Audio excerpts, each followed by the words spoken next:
Well, I just tried to film this video like 3 times and it was just not working out with what I was trying to say. I just did my tarot and intuitive journaling for the morning.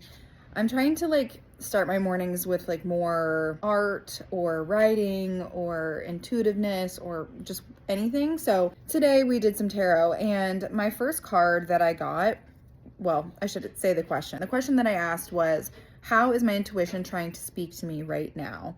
And I ended up getting the death card, which is associated with death and rebirth, the number 13, which is about endings and beginnings.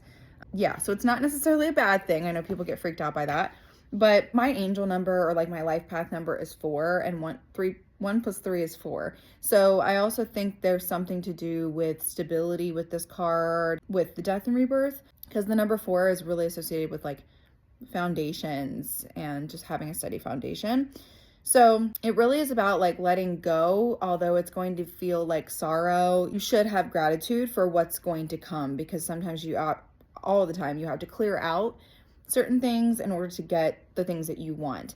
And it's also saying that it's really important for me to listen to my inner voice more. So like the question, was saying, how is my intuition trying to speak to me right now?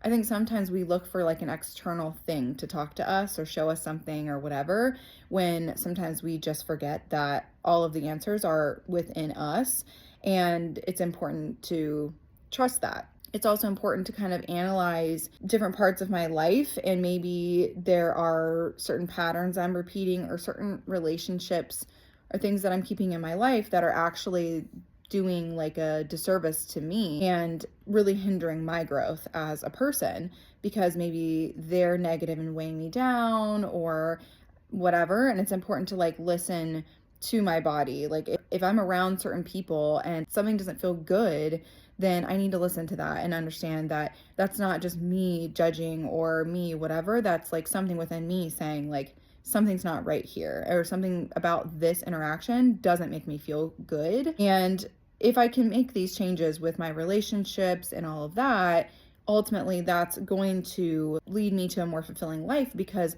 I'm able to stay in a more positive mindset, vibrate at a higher frequency, and not have other people, bring that down. I think what it's ultimately, this card is just saying is like, just trust how I feel about everything right now and not like look for the external validation. I mean, even like doing tarot, you're kind of looking for that external validation or that confirmation or something to tell you something. But ultimately, when you do tarot, it's really up to you to interpret the card and how that fits into your life. So for me, I can see a lot of different things of how this card, fits into my life. But I think the ultimate message is just to trust myself and trust this process. And, so anyway, my next question, which kind of confirmed my other card, was, where am I overthinking instead of listening inward? And I got the Lovers. And to be honest, because I'm still like learning tarot and getting better at it, I looked at that and I was like, I have no idea. Obviously, there's just like two, man and woman. It's called the Lovers, so you assume they're in love, whatever. And I was just like, how does this fit in to my life? And as I started reading like tarot notes that I've written as I've studied tarot, and like I have a tarot book that goes deeper into things, it's really about having communication with myself and not overthinking my choices. So it's more about like that relationship with yourself, and it's telling you to really think about the person that I want to be, or it's telling me to be, but the person that I want to be, and make those choices that person would make.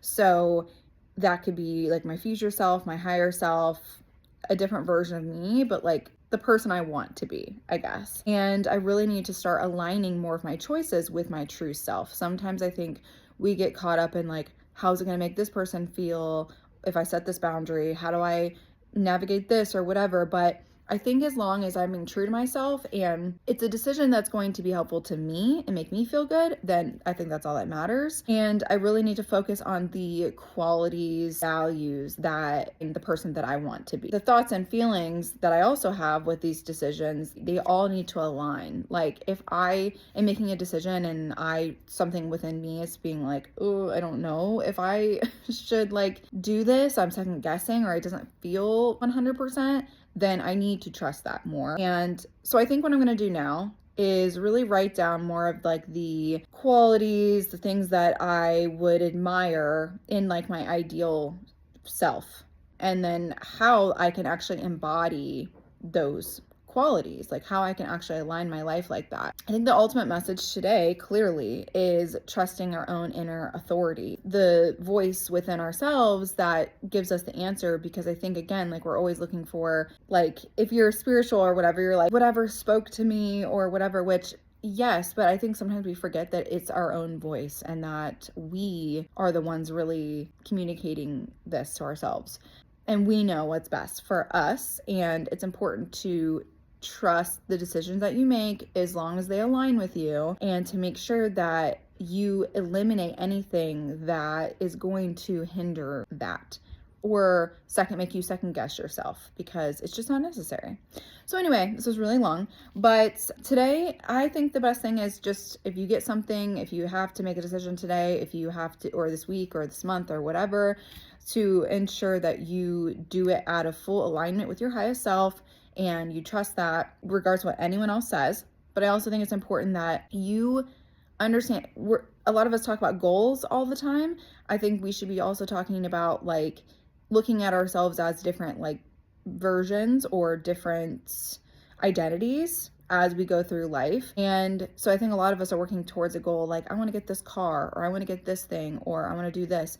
But I think sometimes if we just think about like our future self and our highest frequency and what that looks like, and we strive to get to her, then those other things will happen in your life. So yeah, anyway, I think I'm having a kind of a little like download right now while I'm talking about this, of just like, okay, it really is all about ourselves. And I know it sounds like selfish when I'm saying this. It's really not, though. Like if we work on ourselves and we're better and we're making aligned choices and doing things for the best and the best intention, then we're helping everyone on a collective level, and you're helping yourself in other ways that you would never see coming. So anyway, just wanted to say that today, but just think about your higher self and what does she look like? What does she do on an average day? And yeah, who is she?